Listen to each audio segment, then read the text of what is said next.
Olá, pessoal. Vamos dar início aí a mais uma aula de história, né?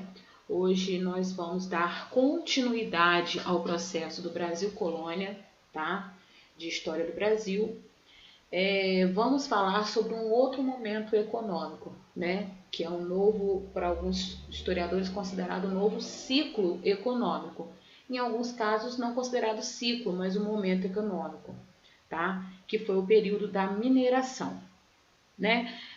Nós falamos na segunda fase do nosso estudo sobre o Brasil Colônia, sobre o processo da colonização do açúcar, né? Na produção açucareira. E aí depois falamos sobre todo o processo, né? O processo de enriquecimento, todos os investimentos, o processo de fiscalização da coroa portuguesa. Falamos também sobre a organização social, né? Como que a sociedade se organizava nesse período. E depois falamos sobre a consequência que levou à crise do sistema colonial, né? A gente sabe que após uma aliança lá entre Portugal e Espanha, né, da coroa, e no caso a Espanha, que era inimiga dos holandeses, né, vai declarar o fim do estabelecimento de uma atividade econômica com os holandeses, que faziam todo o processo de clareamento e refinamento do açúcar, né? Então, durante esse processo, os holandeses conseguiram, né, durante um período, dominar parte da região do Nordeste, tá?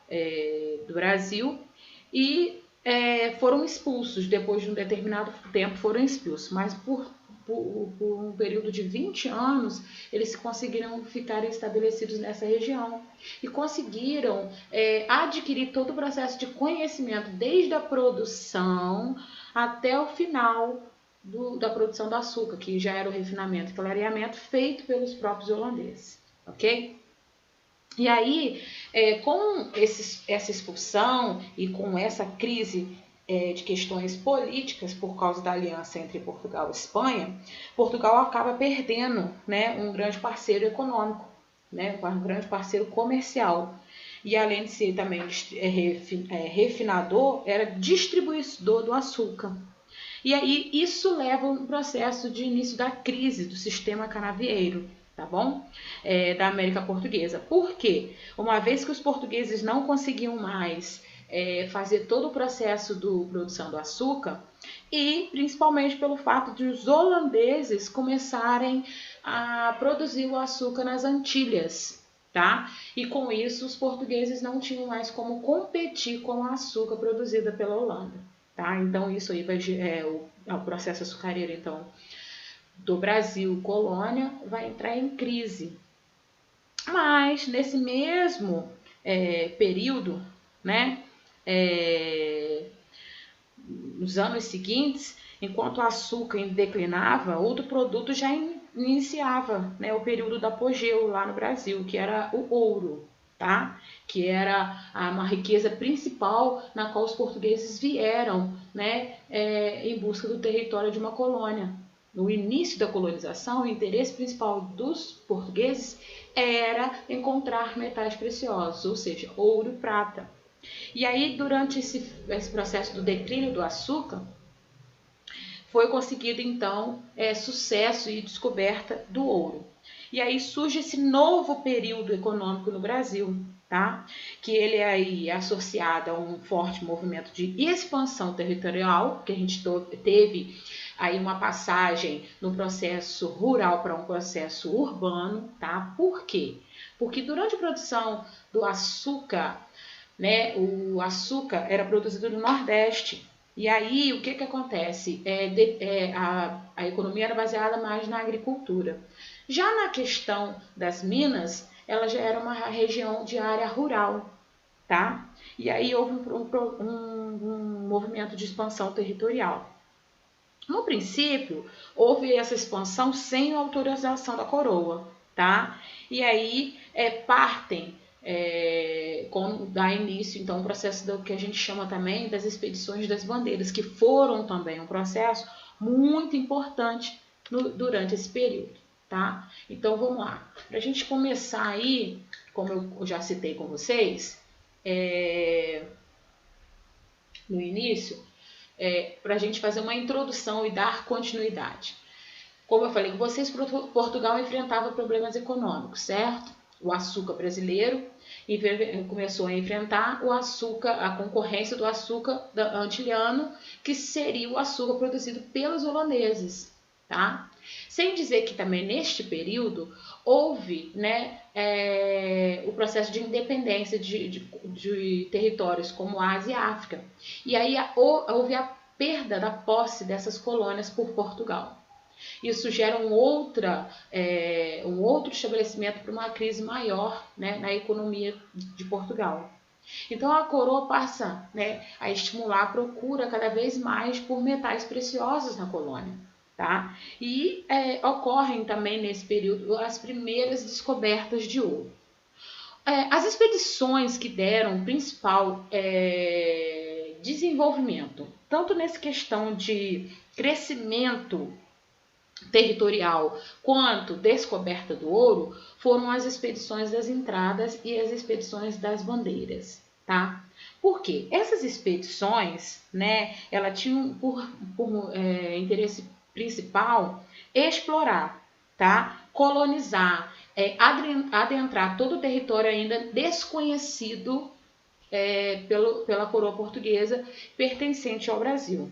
Tá? Então, o que acontecia? Essas expedições que eram comandadas pelos colonos buscavam os índios, né, aliados também, como escravos, caboclos, e entre essas expedições eles tinham vários objetivos. Tá? Além dos objetivos também de conquistar, de descobrir novos territórios e encontrar minas de ouro e prata, eles tinham outras expedições que seriam para combater grupos indígenas, buscar escravos fugidos, entre outras opções, que era também a busca de diamantes, tá? As entradas eram expedições oficiais, tá? Elas eram mais de exploração no interior da colônia e elas eram fiscalizadas pela coroa.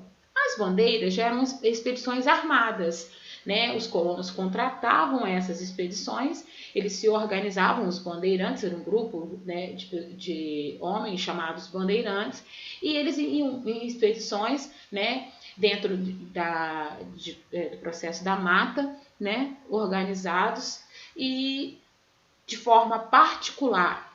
E a maioria dessas expedições das bandeiras saíam da região do São Paulo, né? Então eles saíam de todo o território paulista, né, em função de buscar e descobrir essas novas riquezas, ok? Então, eles eram empreendimentos, no caso, as bandeiras, eles eram empreendimentos mais particulares, tá? Eles tinham por objetivo garantir a riqueza de quem organizava e, principalmente, o interesse da coroa nesse processo, tá? Entre uma das... a gente tem lá 3 características de bandeiras, né? Nós temos as bandeiras apresadoras, tá? Que eram as bandeiras que tinham por objetivo capturar índios, né? Para vender eles como escravos aos fazendeiros. Elas eram chamadas de bandeiras apresadoras.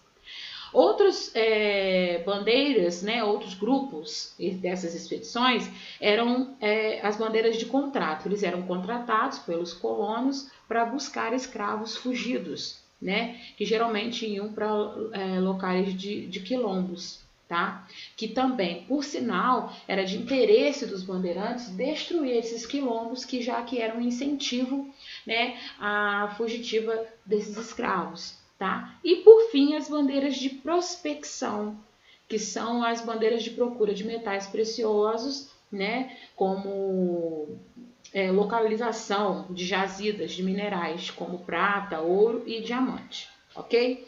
Lembrando que essas expedições, elas sempre partiu do interior da colônia, e no entanto muitas dessas expedições acabavam por atravessar a linha imaginária do Tratado de Tordesilhas, né, que era um acordo assinado entre Espanha e Portugal, tá? Esses grupos também, para garantir a defesa, né, eles fundavam vilas, interpostos militares, abasteciam também expedições, tudo para ter, de uma certa forma, um poder e expandir, né, com isso cada vez mais o território da colônia portuguesa, tá? Continuando aí, os caminhos do ouro. O que seriam esses caminhos do ouro, né? Falar sobre como que se deu o início do processo, do princípio desse processo de descoberta e localização do ouro, tá? As expedições bandeirantes contribuíram para essa expansão da colonização, tá? Por que expansão? Porque conheceram e foram ampliando o conhecimento de outras regiões. Aí, nessa expansão da colonização portuguesa, para além das regiões açucareiras, que era mais ao nordeste, né? As descobertas de jazidas passaram então para a região de Minas Gerais, Mato Grosso, Goiás, né? Então, antes a gente tinha aí uma estrutura, basicamente. Então, nós temos aí 3 mudanças principais, né, nesses polos econômicos, do açúcar para a mineração. Nós temos aí a mudança do Nordeste açucareiro para o Sudeste minerador, né, tendo as Minas Gerais como maior centro minerador e o Rio de Janeiro como grande porto de exportar o ouro. Temos também a mudança do litoral para o interior, né, que era onde se situavam as principais minas dentro do interior da região. E a mudança, como eu falei com vocês, do ambiente rural para um ambiente urbano, ou seja, do campo para a cidade. Sendo a mineração agora uma atividade tipicamente urbana, dando origem às várias cidades, que a gente vai ver mais à frente, como Vila Rica, Mariana, São João del Rei, né? Todas elas originárias do período, né, e fundadas durante o período do ouro no Brasil, ou seja, o período da mineração no Brasil. A descoberta do ouro de aluvião, né, nessa época, no início, o primeiro ouro descoberto foi o ouro de aluvião, né, que era aquele encontrado no leito dos rios. Foi atraindo, né, para a região das minas do século XVIII milhares de pessoas, né, de Portugal e de outras partes da colônia. Aí houve o que a gente chama de surto urbano. Por quê? As pessoas viviam no interior da colônia, viviam, né, numa região pobre, viam nessa possibilidade enriquecimento fácil, né, encontrar ouro e se tornar rico. Então houve esse grande surto urbano, ou seja, pessoas que vieram de várias regiões, de vários territórios do Brasil, para buscar essa mudança de vida através da descoberta do ouro. Naquela época, muitos escravos já dominavam as técnicas, né, de mineração, que já eram praticadas na África, e vão aplicar também nessas regiões. Largam, então, abandonando as técnicas do açúcar, no processo açucareiro, eles passam agora a investir nas atividades e técnicas utilizadas por esses escravos na África, tá? E aí, principalmente também africanos também, que a gente pode ver, já que o território, as possessões da África que foram perdidas, vários escravos são direcionados para essas minas, com essas técnicas, para então investir no processo de mineração. Nesse período, devido ao surto, né, urbano, grande crescimento da população, houve uma grande escassez de alimentos e a precariedade da infraestrutura, já que a região era uma região pequena, não tinha infraestrutura para comportar tantas pessoas e principalmente os alimentos, o número de pessoas era muito maior do que a proporção dos alimentos, tá?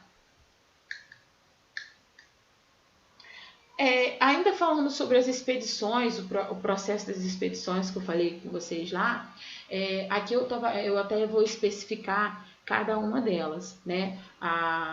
Depois quando eu passar os slides para vocês, porque eu comentei, né? Eu fui falando, mas na hora que eu passar os slides, vocês vão analisar com mais calma, né? Esse investimento das questões das entradas e das bandeiras. Gente, é muito importante recordar sobre essas expedições das bandeiras e as expedições das entradas, tá? Porque elas tinham caráter diferenciais, ok? E principalmente pelo fato de, devido a essas bandeiras, elas que dão origem à fundação do que a gente conhece da cidade de São Paulo, porque elas partiam da cidade de São Paulo. O número maior de bandeiras que existiam na época, que saíam da cidade de São Paulo para outras regiões do Brasil, né, em grande quantidade aí, vão ser as bandeiras de apresamento, porque eles tinham maior interesse em buscar escravos, né, indígenas, escravizá-los, vendê-los para o processo de escravidão. Ao mesmo tempo, ao encontrar minas, obviamente, seria um grande privilégio. Ok? Então a gente tem aí as expedições oficiais, que eram as expedições das entradas, e temos as expedições das bandeiras, que tinham cada um sentido próprio, que seriam as bandeiras de aprisamento, como eu falei com vocês, que prendiam os indígenas, também combatiam, prendiam também negros fugidos, principalmente as bandeiras de contrato, né, que chamada também de sertanismo de contrato, porque os colonos contratavam, e as principais, que eram as bandeiras de prospecção, e que deram um grande incentivo no processo de colonização da mineração, a descoberta das primeiras minas de ouro, tá? Como que foi, então, nesse início, o processo de exploração do ouro, tá? A exploração aurífera, né? Os bandeirantes descobriram as primeiras, né, minas na região de Rio das Velhas, por volta de 1695, e aí, a partir daí, ocuparam-se várias áreas em Minas, tá? Aí que é o chamado Minas Gerais. Aí depois a região foi se expandindo, né? A descoberta foi se expandindo, automaticamente também essas expedições vão se alargando para as regiões de Mato Grosso e Goiás, tá? E aí inicia esse processo cada vez mais acelerado de urbanização, até por conta da necessidade de comportar todas essas pessoas e a venda de produtos, né? Então, essa urbanização nas áreas principalmente próximas às minas que foram descobertas, até porque as pessoas viviam próximas às minas, tá? Elas fundavam essas vilas, fundavam esses territórios para sobreviver próximos à mina, porque era onde eles era o interesse principal, era o foco, tá? No processo colonizador. E aí, então, como eu falei com vocês, houve esse grande afluxo, né?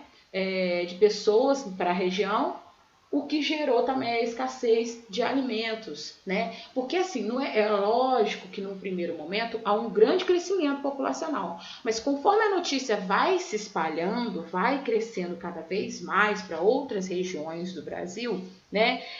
E principalmente de Portugal, o que vai acontecer? Cada vez que as pessoas tinham uma notícia do surgimento, né, da oportunidade desse grande metal rico, né, o que fazia?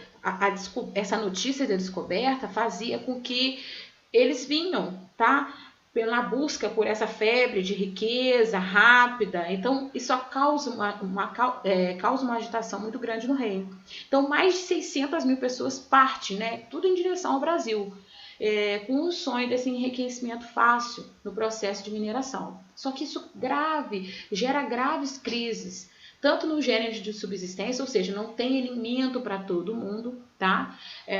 Muitas pessoas e escassez de alimento, né? Pouco alimento para ser oferecido, tornando esse alimento cada vez mais caro, e aquelas pessoas mais pobres não têm condições de se manter. E principalmente, uma coisa que é muito interessante falar é que pessoas que viviam já nessas regiões acabam passando fome e vivem na miséria, porque os alimentos se tornam muito caros devido a esse afluxo de pessoas que vêm para a região, tá bom?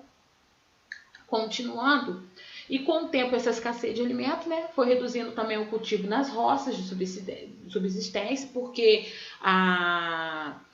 as pessoas começam a abandonar o campo, né, muitos para investir no processo também de mineração, outros para poder se diversificar em atividades econômicas e outros produtos vindos de regiões da colônia. Não vou produzir e vou só comercializar, né? E é nesse momento aí que a gente vai citar também mais à frente os tropeiros, né, que eram vendedores que vinham de outras regiões da colônia, acabavam comercializando e trazendo produtos para serem comercializados no processo da colonização desse grande mineral que era o ouro. Só que assim, a gente falou aí sobre o processo de descoberta, falou sobre o crescimento da população, esse crescimento populacional, mas uma coisa muito importante que a gente não pode deixar de citar, a importância, né, qual o caráter da coroa diante disso tudo. Porque se ela é a maior interessada, era ela que tinha todo o processo do controle sobre o território, nada mais do que ela começar a rapidamente se organizar para criar um sistema, para explorar o território dessas minas, né? Explorar esse ouro, tirar o que é de direito, segundo ela, pertencente à colônia, ou seja, é pertencente à metrópole. O que se é encontrado na colônia é pertencente à metrópole. Então, o que vai fazer? A coroa ela vai se organizar, né? Criar sistemas de fiscalização, tá bom? Para arrecadar impostos. É lógico que ela não tem uma estrutura de criação de quem vai fazer o processo, né, de ter uma população própria, ou seja, uma organização própria que vai fazer o processo de exploração do território das minas. Então, nada mais do que o quê? Criar um processo de fiscalização. Ela vai instituir, vai criar o que a gente chama da Intendência das Minas, que seria enviada da coroa, né, uma organização em que vai fazer todo o processo de fiscalização durante o processo da mineração, tá? E o restante de territórios que ainda pertencem à coroa, está sob seu domínio, não mais dos colonos, ela vai fazer a distribuição, que são chamadas de distribuição de datas, tá? Ou seja, aqueles mais ricos que querem investir no processo de mineração, sendo que serão também fiscalizados, assim como os outros restantes dos colonos, pela Intendência das Minas. Qual a responsabilidade dessa Intendência das Minas? Ela é responsável por cobrar os tributos, todos os impostos, tá? Ela vai policiar, ela vai fiscalizar e vai ser a justiça local, obviamente. Por quê? Gente, além da gente ter visto aí que houve um crescimento populacional muito grande, a gente tem que entender que não tinha a Intendência da Minas, ou seja, a coroa, ela tinha que ter um tipo de fiscalização cada vez mais rígido, para ter controle, porque senão não teria controle para poder fiscalizar todo esse processo do ouro, tá? E aí ela vai criar várias formas, algumas que vão ter sucesso, outras não, tá? E algumas que vão gerar revoltas, que vão ser as revoltas que a gente vai chamar de revoltas nativistas, que ocorreram no período da mineração, tá? Que a gente vai falar mais na frente. Aí ela criou, no primeiro momento, nesse processo de mineração, ela vai criar o que a gente chama das formas de arrecadação dos impostos, tá? E eles vão variar com o tempo. O primeiro imposto criado vai ser o quinto, ou seja, a quinta parte, né? Ou seja, todo o ouro que você vai extrair, a quinta parte, ou seja, 20% de tudo que você extraiu, deve ser pago à coroa, né? Independente da quantidade, 20% do que você tirou de ouro pertence à coroa, tá? Depois, com o tempo, há uma mudança do imposto, tá? O imposto passa a ser feito por captação, né? Ou seja, é uma cobrança de um imposto por cabeça e de escravo, tá? Maior de 12 anos. Por quê? O rei, na época, ele vai entender que ele, de certa forma, está perdendo ouro, tá? Ele pode perder, ele não quer ficar no prejuízo. Então, ele vai criar várias maneiras de ser sempre privilegiado dentro da cobrança desses impostos, dentro da cobrança dessas riquezas. Até porque o ouro lembrando que o ouro era o foco principal dentro do processo da colonização, tá? Por fim, ele vai criar o terceiro sistema de tributação, que vai ser a derrama, tá? Ou seja, muitas pessoas que não conseguiam encontrar ouro, né, tinham uma dificuldade e acabavam atrasando o processo do ouro, né? E aí eles criaram o que a gente chama da derrama, né, que é a cobrança do imposto chamado de derrama. Nesse processo de cobrança da derrama, houve um grande conflito. Por quê? Então, por quê? Porque ele também era chamado de sistema de fintas. Nesse sistema, né, o colono deveria pagar o equivalente a 30 arrobas de ouro anuais fixas. Por que essa derrama vai causar um grande conflito? Independente do colono conseguir conquistar ouro ou não, se ele acha ouro ou não acha ouro, ele tem por obrigação pagar esses 30 arrobas de ouro anuais. Ou seja, ele vai pagar uma taxa, né, um valor anual para poder explorar o território da mineração. Só que se ele achar ouro, ótimo, ele vai conseguir pagar. Mas se ele não achar, ele é obrigado a pagar a si mesmo. E isso vai gerar umas primeiras revoltas, primeiros conflitos, né, diante da situação. Só que também não vai se estabelecer um conflito só por parte de alguns colonos que não tinham um território de data, ou seja, o que era a data? Um território maior para explorar no processo de mineração, porque era uma questão de sorte, ou você conseguia ouro ou não conseguia. Se você conseguisse, você conseguiria pagar. Caso não, você não conseguiria pagar, tá? E aí, o rei também, em alguns casos, ele vai passar por um processo também de revolta. Por quê?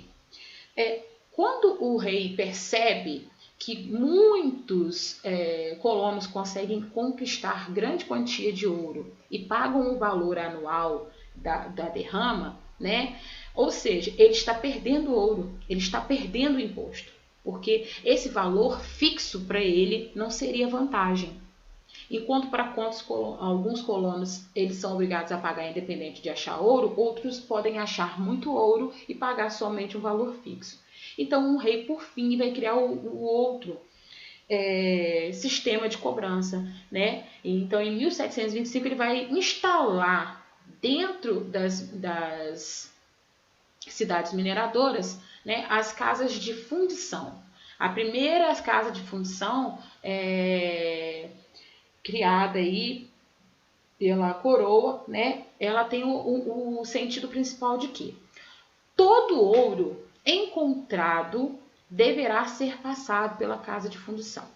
Tá? Então ela vai instalar, em 1705 a coroa instala a primeira casa de fundição, então onde o ouro seria fundido, tributado e transformado em barra, tá? E selado. Como assim? Olha, tinha-se a casa de fundição, o colono achava o ouro, ele deveria por obrigação levar esse ouro até a casa de fundição.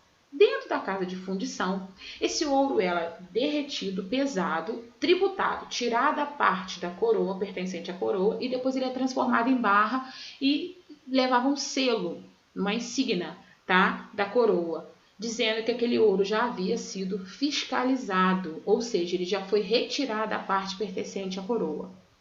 Caso um ouro encontrado dentro da região que não houvesse esse processo de fiscalização, tá, esse controle era considerado uma pessoa fugitiva, né? Era considerado crime, ok? Então eram rígidas, tá? Essas leis estabelecidas foram muito bem rígidas durante o processo da casa de fundição, tá? Então ele derretia um metal e que normalmente eles eram obtidos até em pó, tá? E tirava aí a parte da coroa. Tá bom? E assim essas casas poderiam punir qualquer pessoa que não passasse por um processo de cobrança desse tipo de imposto através das casas de fundição. Em muitos casos as pessoas eram degradadas, né? Um degredo perpétuo para a África, tá? Então existia um forte controle, tá? E as principais casas de fundições foram criadas na cidade de Vila Rica. E aí vai gerar, né, durante isso, vai gerar as primeiras e inúmeras revoltas coloniais que a gente vai falar mais à frente, ok? Então, nesse trabalho de fiscalização, na sociedade mineradora, o trabalho de exploração do ouro era realizado então pelos escravos, tá? Como a gente sabe, sempre os escravos fazem as principais partes do trabalho. Ao redor das minas também havia um concentrado, como eu falei com vocês, esse aumento populacional, havia uma concentração de contingente de pessoas de várias origens, de classes sociais, né?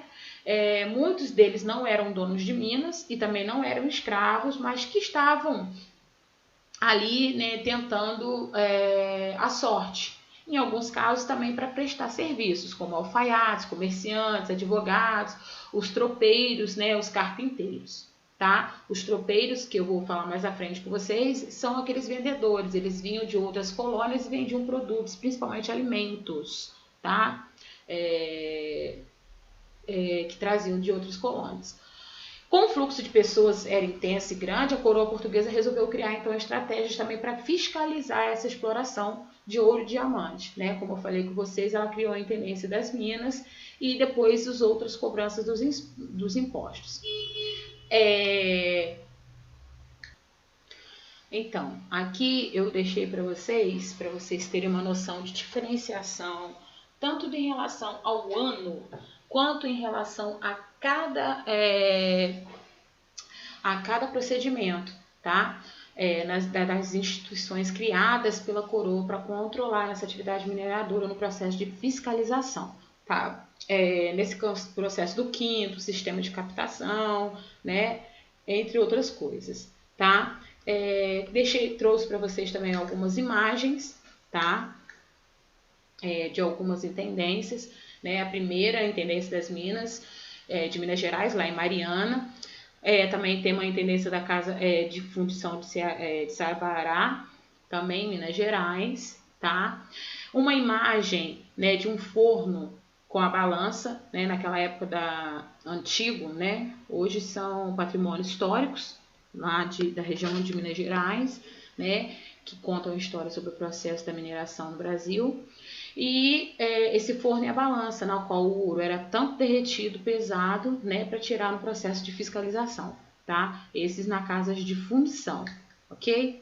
As barras de ouro quitado. Como que era feito o processo de barra de ouro? Como assim esse símbolo da coroa? Então, ó, o ouro era derretido, como eu falei com vocês, muitas das vezes ele vinha em pó, em pequenas quantidades, né? E aí ele era derretido, retirada a parte da coroa, e aí o ouro tinha esses símbolos, que são os signos, insígnias da coroa, né?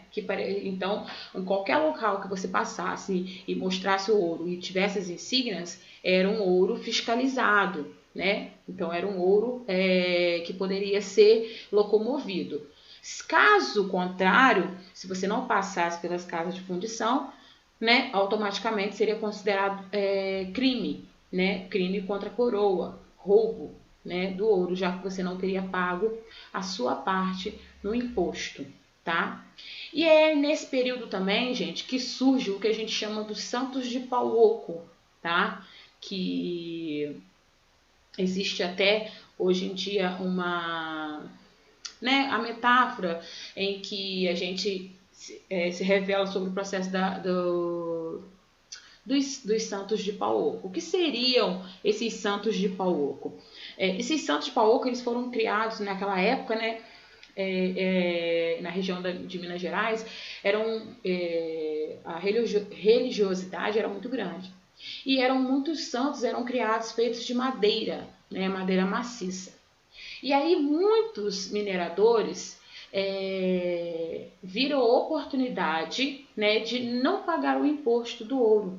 Tá? Já que eles viam que o esforço era grande e eles investiam muito no processo de descoberta desse ouro, então para não pagar essa parte do imposto, né, eles faziam um contrabando do ouro. Como que era feito esse contrabando? Eles criavam um santo em que por dentro desse santo, o santo era oco, eles enchiam o santo de ouro e depois eles cobriam com o restante com madeira, terminando a imagem, né, do santo. E aí eles podiam locomover, passar de uma região para outra, né, sair da cidade, e ao ser fiscalizado, o ouro não seria encontrado. E eles não pagariam a parte do imposto cobrado pela coroa. Tá ok? Uma questão que eu queria debater com vocês e que eu acho muito interessante é a questão de diferenciação. Assim como a gente fez também no processo da colonização do açúcar, fazer a diferenciação do processo de colonização da mineração, né? A mineração na colônia, na América colonial, tanto no processo da Espanha quanto em Portugal. Né? Então, na América Espanhola foram descobertas reservas de prata, já em 1545. Na América Portuguesa, as primeiras jazidas só foram descobertas na última década do século XVII. Né? Então, a Espanha se inicia no processo de descoberta do metal. As respectivas coroas precisam criar mecanismos de fiscalização e de cobrança de impostos. Todas as duas criaram. Em ambas as regiões, a atividade mineradora provocou grandes transformações sociais, que foram, tanto na Espanha quanto em Portugal, houve um crescimento, essa mudança, né, de rural para urbano, ou seja, o processo de urbanização. Os fluxos migratórios, pessoas vindo de várias regiões para as regiões das minas, próximas regiões da mina, né? Houve também desenvolvimento de novas profissões, tá? Para prestações de serviços, como eu falei com vocês, carpinteiros, alfaiates, advogados, né? E a diversificação de serviços que eram necessários ao processo da sociedade mineradora. Tá? E além dos mercados e produtos que eram necessários oferecer por conta do fluxo de pessoas, um número muito grande de pessoas. Tá? Aí eu fiz uma tabela para vocês terem uma noção de diferenciação, tá? Em relação tanto à mão de obra como às formas de abastecimento das colônias. Tá? Como que era a mão de obra predominante na mina na Espanha? No processo de mineração, a mão de obra principal era indígena. Já na portuguesa era africana, como a gente acabou de ver. As formas de abastecimento do processo da mineração foram de gêneros agrícolas pelos indígenas, né? Como que eles conseguiam esses abastecimentos de mercadorias e produtos vindos para a região das minas, já que eles tinham escassez de alimento, tá? Então, o que eles faziam? Eles trocavam mercadoria com os espanhóis, né, os índios, ou trabalhavam compulsoriamente nas terras dos espanhóis, tá? Em troca de alimentos, tá? Então, existia necessidade devido à escassez de alimentos. Em questão de Portugal, já tinha a ação dos tropeiros, que levavam esses produtos, né, de diferentes regiões das colônias, e aí seriam comercializados dentro das minas. Sociedade. Um ponto que é muito importante falar sobre a questão social. Tá? Na questão da sociedade mineradora, há uma grande diferenciação da sociedade também açucareira. Tá? Primeiro eu vou explicar a vocês como que era a organização da sociedade mineradora, e aí a gente vai entender melhor como que funcionava. Nas regiões mineradoras, instituiu-se uma configuração social distinta, já diferente da açucareira. Tá? Por quê? Na mineradora, existia mobilidade social, ou seja, e outros, como a gente viu ali, outras prestações de serviços. Porque na sociedade açucareira só tinha-se o senhor do engenho, né? Os cargos que viviam dentro da sociedade do senhor de engenho, que era o dono do engenho, era a sociedade era patriarcal, ele era chefe do engenho, tinha os seus cargos de confiança, mas que eram pessoas livres, e por fim que a maioria da população que eram os escravos, que tinham os escravos que eram domésticos, os escravos que eram destinados para o campesinato, que era a produção dentro da produção rural, né, da produção da cana, e a produção de dentro do engenho. Já no caso da sociedade mineradora, a gente tem uma maior quantidade de classe social, ou seja, uma diversificação maior. Tá? Nós temos aí artesãos, nós temos profissionais liberais, temos os funcionários da coroa, temos os escravos e também temos escravos libertos. Tá? Ou seja, existia mobilidade social. Na sociedade açucareira não há mobilidade social. Um escravo nunca vai conseguir conquistar a liberdade, ou muito difícil, e nunca vai conseguir ser um senhor do engenho. tá? Ele nunca vai conseguir conquistar o topo de um senhor do engenho. Mas no processo minerador, ele pode sim, no caso aí, um funcionário da coroa, ele pode conseguir encontrar ouro e mudar a sua vida e se transformar um grande minerador, né? Ter uma data maior, ou seja, um território maior para fazer o processo de exploração. Então, há um enriquecimento, há uma mudança, é o que a gente fala. O que não existia na sociedade açucareira, existe na mineradora, ou seja, a mobilidade social, mudanças de classes sociais, tá? E aí, eu trouxe para vocês uma pirâmide, para vocês terem uma noção dessa diversificação. Em diferença à sociedade açucareira, a mineradora ela tem muito mais profissionais, ela tem um caráter muito mais qualificado, ou seja, existiam várias áreas, né, várias camadas sociais. Nós tínhamos lá os burocratas, oficiais, comerciantes, profissionais liberais, pequenos mineradores. Outra coisa muito importante, temos os grandes mineradores e pequenos mineradores. Tá? Na açucareira só era o senhor de engenho que estava no topo. Então, aqui nós temos tanto grande quanto pequeno, né, no processo da mineração, e pode mudar. Ou seja, um pequeno minerador pode se tornar um grande minerador se ele conquistar um fluxo maior de ouro e automaticamente investir mais técnicas e automaticamente também tomar posse de mais territórios, de mais minas. Ok? Continuando. Nesse processo da sociedade mineradora, em questão de porcentagem no século XVIII dessa sociedade, nós temos aí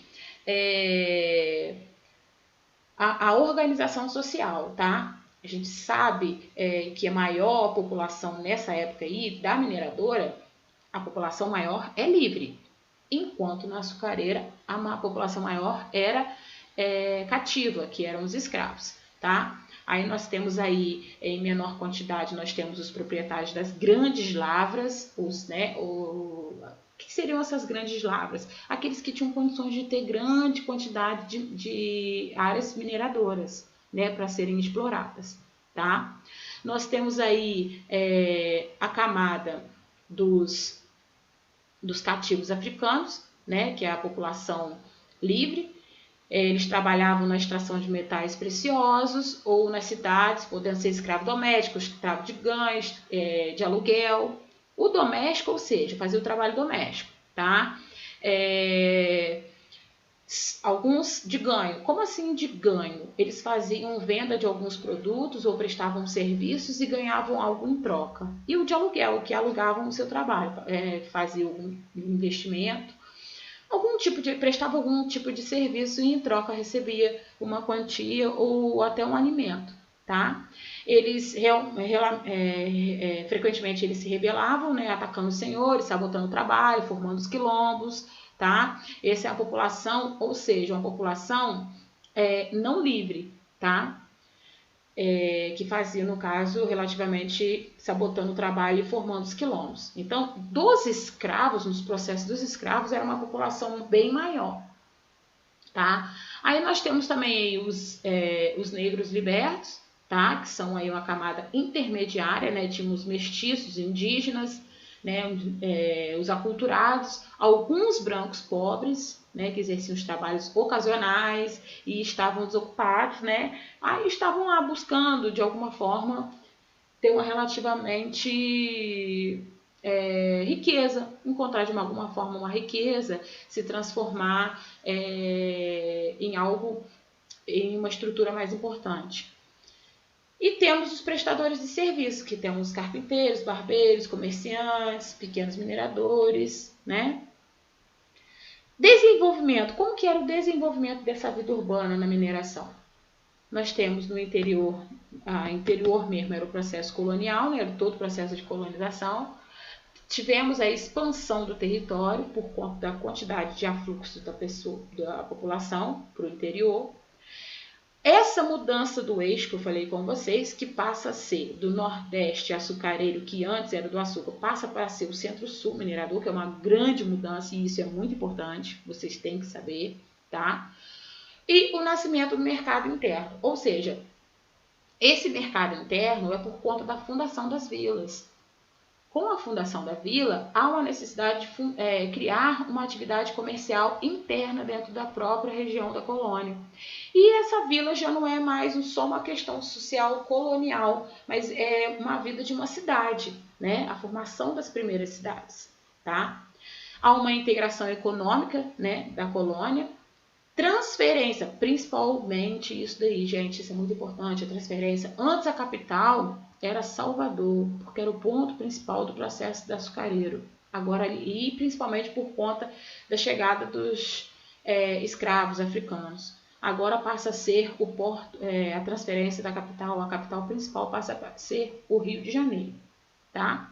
E a partir desse momento há também a contestação do pacto colonial, o que gera também, por causa do nascimento desse mercado interno, gera essa contestação ao pacto colonial lá que a gente falou, que era o quê? Tudo que era produzido na colônia, tudo que era tirado de matéria-prima na colônia era enviado para a metrópole.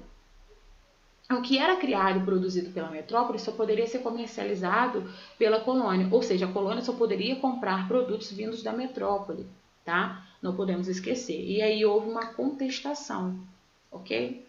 E aí como que era o abastecimento nesse processo dessas áreas de mineração? Como eu falei com vocês lá atrás, os tropeiros foram muito importantes, tá? A precariedade da infraestrutura das regiões mineradoras, né, porque não tinha agricultura, né, propiciou a atividade dos tropeiros. Eles comercializavam produtos vindo de outras áreas que produziam essa atividade de agricultura. Tá? Então eles vinham de outras regiões viajando, né? Porque tropeiros, eles faziam tropas e aí viajavam, passavam dias viajando e trocando produtos. Graças à atividade desses tropeiros, abriu-se diversas rotas comerciais, né? Eles que vão abrir as rotas de comércio, trazendo outros povos de outras regiões que vão vir comercializar produtos também, tá? E vai desenvolver, ou seja, abastecer, né, essas áreas, tá?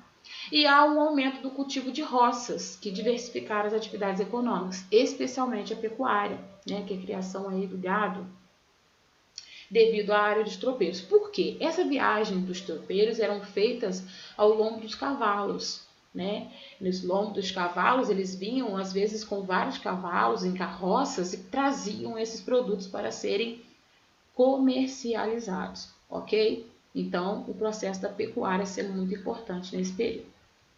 Em relação à mineração, gente, como que era esse processo aí? Há uma diferenciação, tá? O que a gente chama lá de lavra e faisqueira, tá? Lá na mineração, eles tinham dois processos. As lavras eram as técnicas mais sofisticadas, eram as regiões que era maior exploração de mina, ou seja, um território maior, em que tinha maior concentração de mina e é onde era mais chance de você conseguir a riqueza. Né? Eram os colonos dos mineradores de grande porte, eram donos fixos dessas datas, eles faziam trabalho utilizando a atividade escrava, com técnicas sofisticadas, tá? E conquistavam ouro dentro das próprias minas. Então, eles iam e exploravam dentro da mina para encontrar o ouro, utilizando esse trabalho escravo. Já na faiscação, era o quê?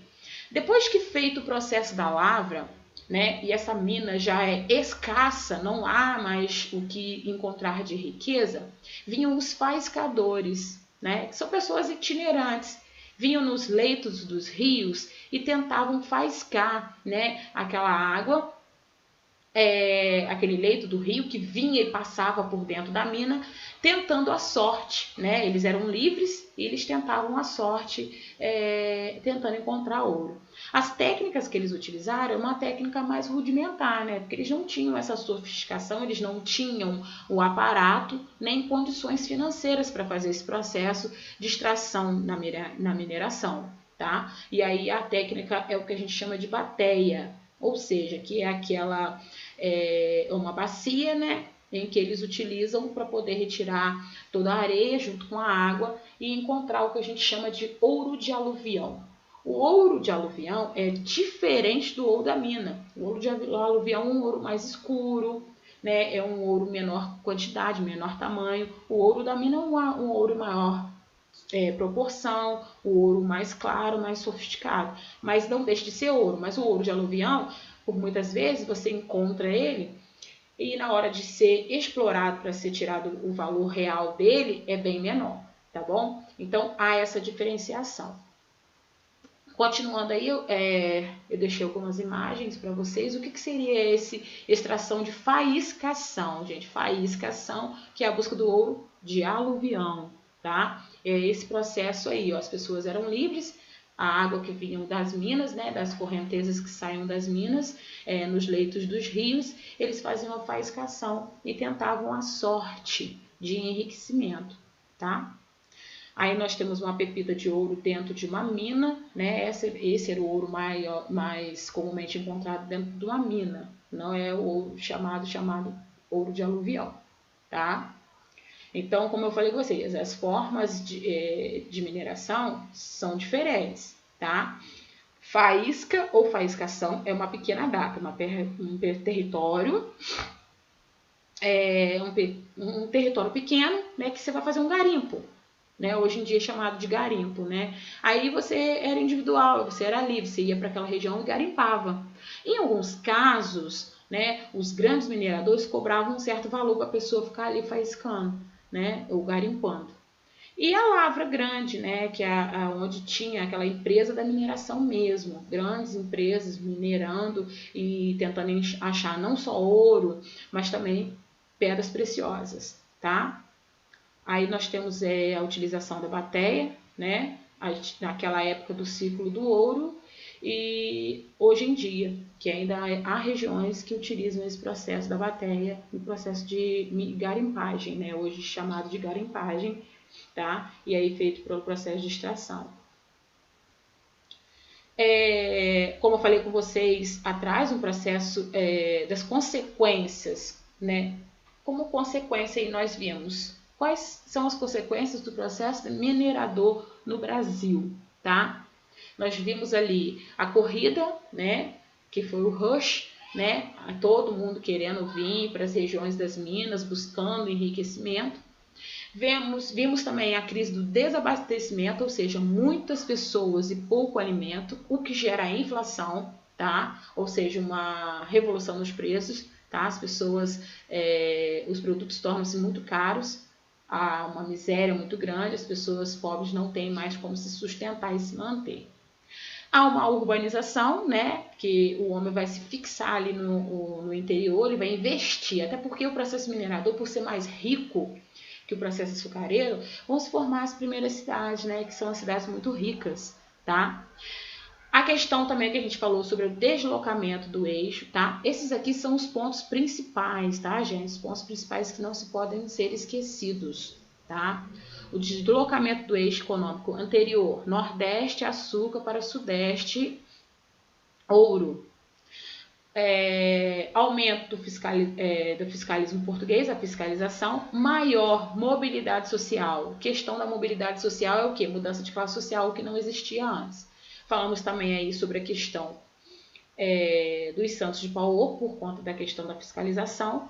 E há uma interferência também, uma relação também dessa questão da criação, né, que a gente tem desses santos com a arte. Tá? É durante o processo minerador que vai ter um grande desenvolvimento artístico, que é o chamado desenvolvimento da arte barroca, tá bom? Aí eu falei com vocês também sobre algumas rebeliões nativistas, porque são chamadas de nativistas, porque são nativas da região, ou seja, pessoas da própria região, né, pessoas específicas do local, né, que defendem o seu território, né, querem defender, querem acabar com essa exploração feita da sua região e assim mesmo também da colônia enquanto procura de riquezas, ok? Continuando aí,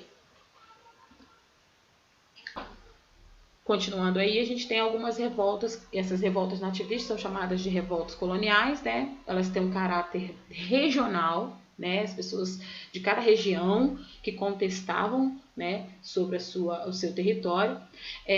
No caráter mais regional e que contestavam a questão da política metropolitana, a gente tem aí a revolta de Beckman, a Guerra dos Mascates e a revolta de Vila Rica. Já a revolta de caráter separatista, né, queriam romper totalmente com o controle da metrópole, nós temos aí a Conjuração Mineira e a Conjuração Baiana. Tá? Vou citar um pouco brevemente sobre elas, tá? Aí nós temos a revolta de Beckman, né, que foi um dos primeiros movimentos contestatórios à política metropolitana. Ela ocorreu no século XVII, diante da escassez de mão de obra africana disponível no Maranhão, os colonos passaram a atacar as missões jesuítas, né? Eles queriam escravizar os indígenas e provocou um grande conflito com os religiosos. E aí, para resolver o problema, a coroa criou a Companhia Geral do Comércio do Maranhão, que deveria abastecer a região. Porém, os produtos e escravos fornecidos eram insuficientes e a política e o preço imposto pela coroa prejudicavam os colonos. Então, em 1684, explodiu uma revolta liderada pelos irmãos Beckman, por isso revolta de Beckman, e os revoltosos aboliram, né, o monopólio dessa companhia e compuseram um governo provisório. Né? Eles acabaram com a companhia e quiseram criar um governo provisório por eles mesmos. E aí, em 1685, a coroa nomeou um novo governador para o Maranhão, que dissolveu esse governo, prendeu e executou os irmãos, né? E voltou a estabelecer as taxas de impostos da metrópole, inclusive maiores as taxas. Tá? O segundo conflito seria a Guerra dos Mascates, né? Ocorreu no século XVII, durante a ocupação holandesa. Teve melhores investimentos nas questões urbanas, né? E principalmente após a expulsão dos holandeses e grandes comerciantes portugueses. Aí teve um desenvolvimento do comércio dentro da cidade, ou seja, da localidade. Aí, em 1709, a coroa elevou a cidade de Recife à categoria de vila. A medida desagradou os senhores de engenho da vizinha da Olinda, né? E que estavam endividados com os comerciantes de Recife, em razão da crise provocada pela queda dos preços do açúcar na Europa. Né? E aí o que acontece? Os holandeses invadem Recife, iniciando o que a gente chama de Guerra dos Mascates. Tá? Como o nome vem do conflito dos recifenses, que eram envolvidos, eram grandes comerciantes, e no caso não mascates, né? Então por isso Guerra dos Mascates. E aí, em outubro de 1711, os comerciantes de Recife venceram o conflito. A coroa mandou prender e condenou ao degredo os integrantes da aristocracia olidense envolvidos no conflito. Então, todos os conflitos foram bem reprimidos, tá? Pela coroa. Tá? A gente tem aí agora a revolta de Vila Rica, né? Ou também conhecida como revolta de Filipe dos Santos, porque foi quem deu início, né? Aí foram quando manifestantes portugueses tomaram uma parte da cidade de Vila Rica, né? E aí começaram a denunciar as corrupções de funcionários reais que atuavam na Minas. Muitos funcionários reais, é lógico que eles não agiam de honestidade, agiam de má fé e acabavam roubando o ouro. E isso gerava uma revolta na população, além da exploração, que era muito grande. Tá? Então eles começam a protestar contra a instauração das casas de fundição.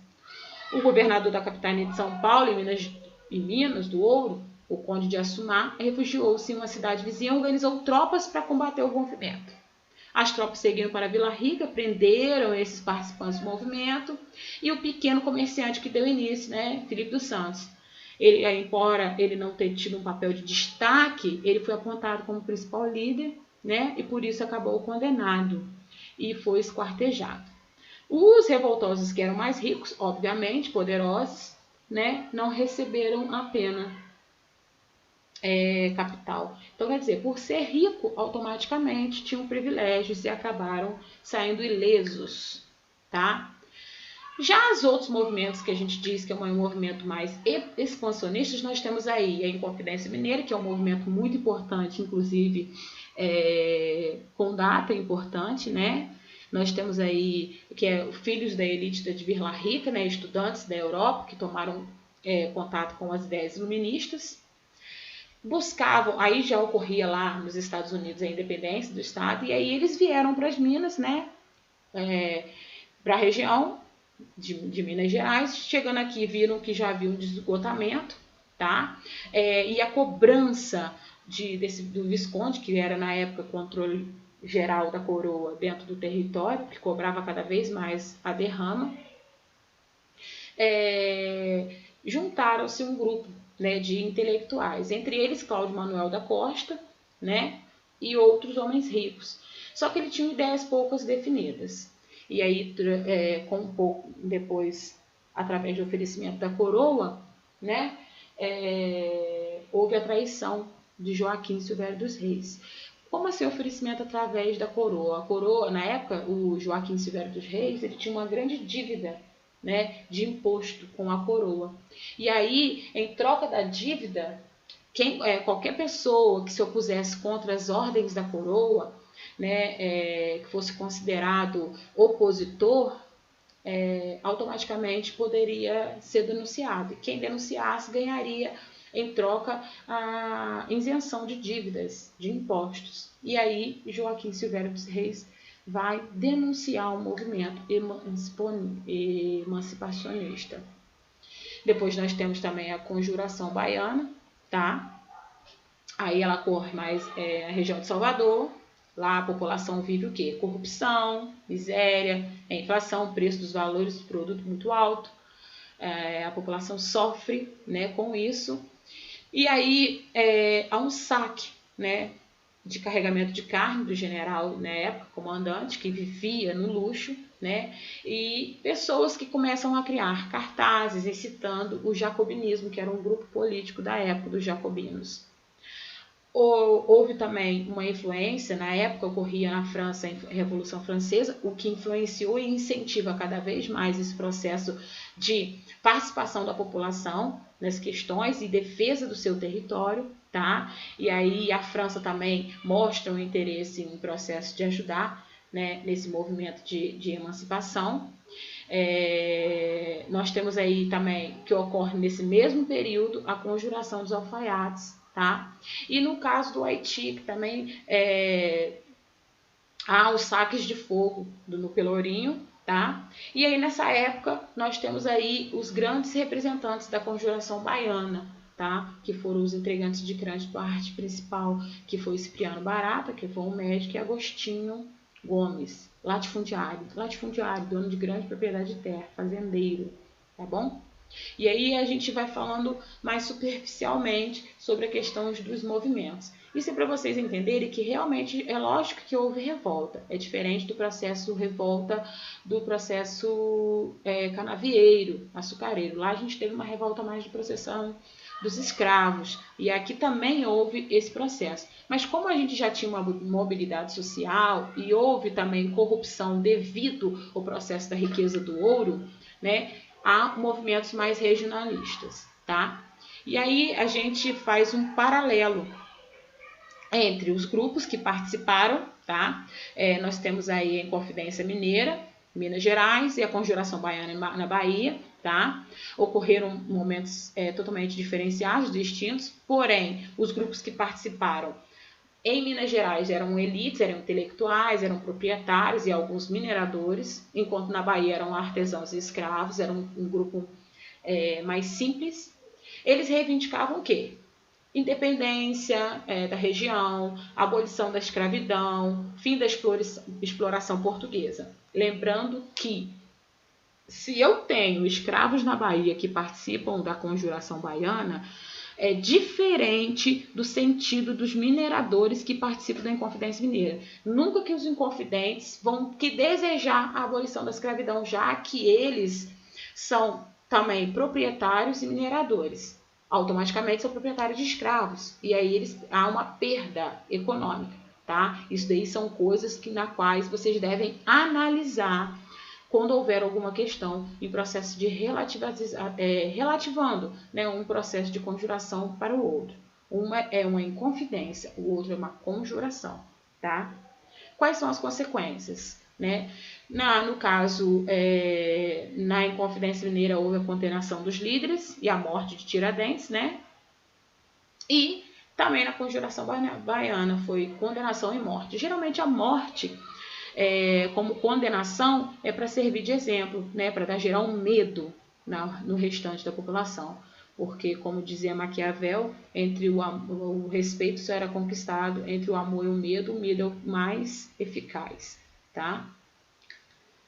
E aí eu fiz um organograma para vocês recordarem, tá? Aqui nesse processo também eu comentei sobre as faiscação, o início do processo e as regiões do processo da mineração. Algumas curiosidades como a fome, o Santo Paulo, Aleijadinho, que é uma arte que foi criada nesse período, tá? Chica da Silva, a história da Chica da Silva também, que foi criada durante o processo da mineração, tá? Algumas curiosidades sobre o processo de mineração, durante o processo colonial de mineração no Brasil. Outra coisa que eu queria citar com vocês, que eu comento lá no início, é falar sobre a questão da arte, desenvolvimento da arte, principalmente a arte barroca, né, em Minas Gerais, que foi o movimento cultural artístico, teve início nesse período da mineração, né, espalhou-se pela América e com a colonização ibérica e a ação das Irmandades. Sua arte fortemente ligada ao catolicismo, valorizava as emoções e os sentidos humanos. E é muito importante até hoje, principalmente para a cultura histórica do Brasil, tá, gente? Aí nós temos aí no Barroco Mineiro as igrejas, né, que são a construção de torres laterais cilíndricas, colunas brancas ornamentadas com ouro, muita ornamentação com ouro, tá? Esculturas feitas de madeira, que era até em relação também ao Santo do Pau Oco, também de pedra sabão, que é um tipo de pedra mais maleável. Há um destaque também para uma figura muito importante dessa época, que foi o Francisco de Lisboa, chamado Aleijadinho, tá? Nós temos aí pinturas alegóricas também, que foram multicoloridas, com efeitos ilusionistas também, criados durante esse período do Barroco, tá? Durante o período da mineração. E principalmente destaque para algumas das obras de Manuel da Costa Ataíde, tá? Que são figuras muito importantes para a arte e história do povo brasileiro durante o período colonial. Tá? Eu trouxe para vocês também algumas imagens interessantes, né, também dessa região. Aí nós temos uma dessas esculturas de Aleijadinho, o Santuário de Bom Jesus de Matozinhos, lá em Congonhas, em Minas Gerais, que são os 12 profetas, né? As 12 esculturas dos 12 profetas, tá? Aí nós temos aí mais próximas, ok? Detalhes, né? Os detalhes das esculturas, né, a perfeição, toda a característica da criação da arte, o que é muito importante e interessante também, que vale destacar. Temos também aí pinturas, tá? No caso, a pintura do mestre Ataíde. Aí nós temos a Assunção da Virgem, e que fica em Ouro Preto, Minas Gerais, né, na igreja de São Francisco. Ok? E por fim, como que a gente finaliza esse processo da mineração? Esse processo da mineração e principalmente o processo de colonização é mais finalizado com a vinda da família real para o Brasil, tá? E aí a gente o nosso próximo tema, tá? Que seria o dilema em que a família real vem fugida de Portugal para o Brasil, né? Há uma transferência da corte e o que a gente chama do fenômeno de inversão metropolitana, que se antes o Brasil era uma colônia, agora ele não é mais, ele se torna um Reino Unido a Portugal, ele deixa de ser colônia, é durante esse período que o Brasil deixa de ser colônia de Portugal, ok? E é uma parte muito importante da história. E aí a gente finaliza, né, por aqui, e damos continuidade na próxima aula. Muito obrigada.